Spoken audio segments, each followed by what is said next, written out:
विषय मराठी बालभारती इयत्ता दुसरी.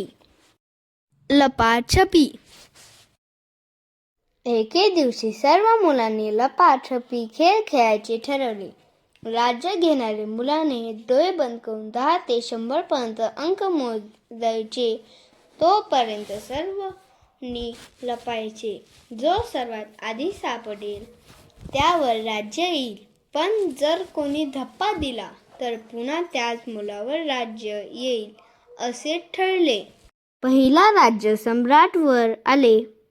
खेळ सुरू झाला. त्याने डोळे बंद करून 10, 20, 30, 40, 50, 60, 70, 80, 90 असे अंक म्हणायला सुरुवात केली. आता मी येऊ का असे विचारून तो सगळ्यांना शोधायला निघाला. हळूच तो घरात शिरला. सर्वांना घरात वेगवेगळ्या ठिकाणी शोधू लागला. पहिल्यांदा दरवाजा मागं लपलेला मोहित त्याला सापडला. त्याने पलंगाखाली पाहिले, तिथे कोणीच नव्हते. नंतर सम्राट दुसऱ्या खोलीत गेला. त्याने कपाटाच्या वर पाहिले, तिथे कोणी नव्हते. पण कपाटाच्या मागे रुपाली सापडली. त्याने आजीला विचारले, रिया दिसली का? आजी काही बोलली नाही.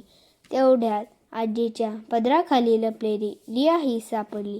सायली काही त्याला घरात दिसली नाही. तो सायलीला अंगणात शोधायला गेला. सम्राट सायलीला शोधत शोधत शेवटी एक मोठ्या झाडाजवळ आला. झाडापासून दूर असलेली एका झुडपात आत लपलेली सायली धावत आली. तिने झुडपाबाहेर असलेल्या सम्राटला धप्पा दिला. असा लपाछपीचा खेळ रंगला.